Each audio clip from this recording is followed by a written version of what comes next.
नमस्कार। मुद्दे की बात में आपका स्वागत है। मैं हूं मनोज मनु। महिला आरक्षण बिल बुधवार को लोकसभा में पेश होने के बाद आज राज्यसभा में पेश किया गया और सरकार सफल भी होगी, लेकिन संसद के दोनों सदनों के पास होने के बाद महिला आरक्षण बिल को अमली जामा पहनने से पहले कई तकनीकी बाधाओं से गुजरना होगा।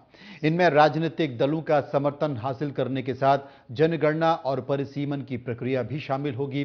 बिल के प्रावधानों में कुछ चीजें बिल्कुल साफ हैं। जनगणना के बाद परिसीमन की प्रक्रिया पूरी होने पर ही यह अमल में आएगा। संविधान के जानकारों का मानना है कि अगले लोकसभा चुनाव से पहले महिला आरक्षण बिल को कानूनी रूप देना मुश्किल है। संसद के दोनों सदनों से विधेयक पारित हो जाने के बाद भी कई सारी अड़चनें हैं। बिल को कानून का रूप देने के लिए कम से कम 50% राज्यों की विधानसभाओं की मंजूरी जरूरी होगी। राज्य विधानसभाओं की मंजूरी इसलिए जरूरी है क्योंकि इससे राज्यों के अधिकार प्रभावित होंगे।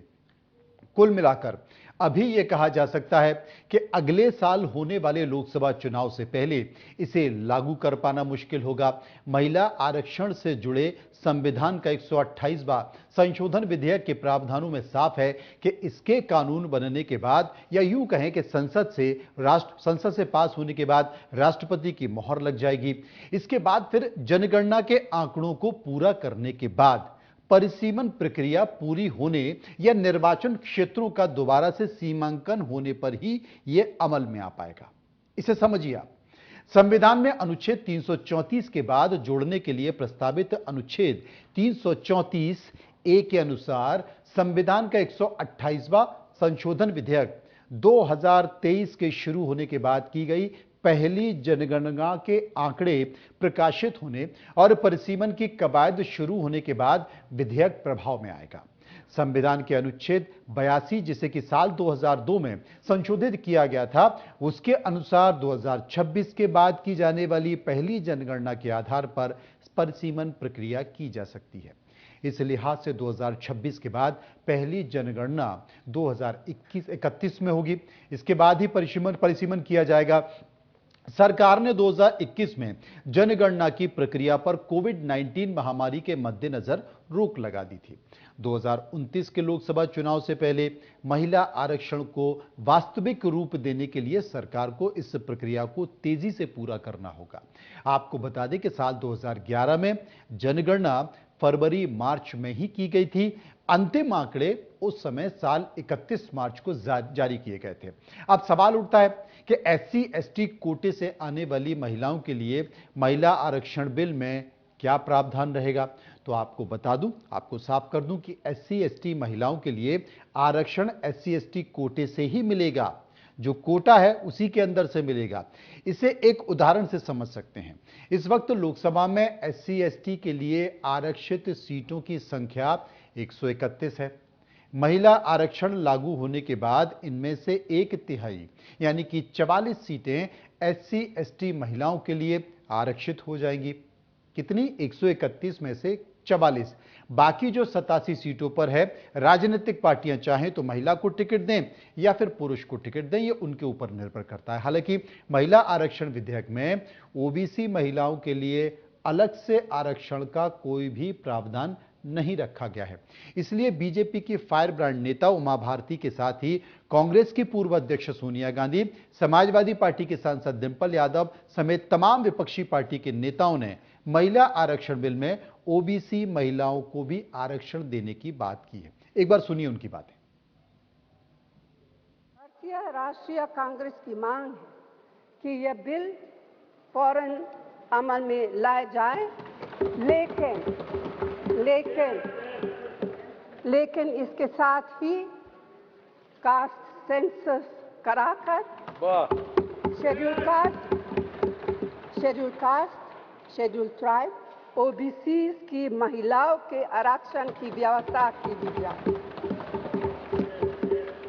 सरकार को इसे साकार करने के लिए भी जो कदम उठाने की जरूरत है वह उठाने ही चाहिए। प्रधानमंत्री जी ने कहा था कि हमें सिद्धि की बात करी थी सब, तो साधना से ही सिद्धि की प्राप्ति होती है और असली साधना तभी होगी जब हम महिलाओं को उनका पूर्ण आरक्षण देंगे, जब हम ओबीसी महिलाओं को इसमें इंक्लूड करेंगे, जब हम एससी एसटी महिलाओं को इसमें इंक्लूड करेंगे और जब हम अल्पसंख्यक महिलाओं को भी इसमें इंक्लूड करेंगे, सम्मिलित करेंगे। क्योंकि प्रधानमंत्री जी खुद 3 तलाक की बात करते हैं, तो मुझे पूरा भरोसा है कि इसमें अल्पसंख्यक महिलाओं का भी मान और पक्ष रखा जाएगा। मैंने उनको आज चिट्ठी लिखी, प्रधानमंत्री कार्यालय से पुष्टि हो गई कि प्रधानमंत्री जी तक चिट्ठी पहुंच गई, तो मुझे यकीन रहा कि ओबीसी का प्रोविज़न उसमें है।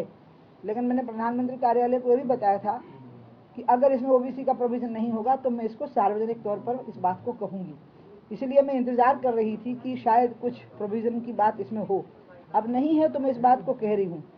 और मैं ये बात इसलिए कह रही हूँ क्योंकि पंचायती राज व्यवस्था में और स्थानीय निकायों के जो चुनाव होते हैं उसमें ओबीसी महिलाओं के लिए विशेष प्रोविज़न है। तो जब ये एक विशेष आरक्षण हो रहा है, एक विशेष व्यवस्था हो रही है महिलाओं के लिए, तो उसमें ये प्रोविज़न हो सकता है। तो सभी ने कहा कि या तो प्रोविजन कीजिए या फिर हो सकता है। सवाल उठता है कि आखिर कौन सी सीटों को महिलाओं के लिए रिजर्व किया जाए, ये कैसे तय होगा। आपको बता दें कि इसके 3 स्टेप्स होंगे। पहले यह बिल पारित होगा, इसके बाद जनगणना और फिर परिसीमन होगा। परिसीमन के बाद यह तय होगा कि कौन सी सीट महिलाओं के लिए आरक्षित होगी। सीटों का चुनाव रैंडम हो सकता है या फिर महिलाओं की जनसंख्या के आधार पर भी हो सकता है। एक्सपर्ट्स के मुताबिक चूंकि ज्यादातर सीटों पर महिला पुरुषों का रेशियो लगभग बराबर होता है, इसलिए आरक्षित सीटें रैंडम चुनने की संभावना ज्यादा है। अगली बार की सीटों पर आरक्षण रोटेशन के आधार पर होगा और हर परिसीमन के बाद सीटें बदली जा सकेंगी। इसे एक उदाहरण से समझिए कि अभी लोकसभा में 547 सीटें हैं। महिला आरक्षण बिल लागू होने के बाद इनमें से 1/3 यानी कि 181 सीटें महिलाओं के लिए रिजर्व हो जाएंगी। रोटेशन सिस्टम के बाद अगले चुनाव में 181 सीटें बदल जाएंगी, यानी कि 181 महिला सांसदों का टिकट कट जाएगा या फिर वे अपनी मौजूदा सीट से चुनाव नहीं लड़ पाएंगी। इसी तरह पिछले चुनाव की अनारक्षित 362 सीटों में से 181 सांसद चुनाव नहीं लड़ पाएंगे या उनकी सीट फिर बदल जाएगी। इसका मतलब यह है कि हर चुनाव में 362 सांसदों का या तो टिकट कट सकता है या फिर उनकी सीट बदल जाएगी। ऐसे में अब यह भी सवाल उठता है कि बिल लागू होने के बाद क्या महिलाएं सिर्फ आरक्षित सीटों पर ही चुनाव लड़ पाएंगी? तो आपके लिए, आपकी जानकारी के लिए बता दें कि ऐसा नहीं है। लोकसभा की 543 सीटों में से 181 पर तो महिला चुनाव लड़ेंगी, बाकी बची हुई सीटों पर हर वर्ग की महिलाएं चुनाव लड़ सकेंगी, वैसे ही जैसे अभी लड़ती रही हैं। वो पार्टियों के ऊपर निर्भर करता है कि वो पुरुष को टिकट देना चाहते हैं या फिर महिलाओं को टिकट देना चाहते हैं।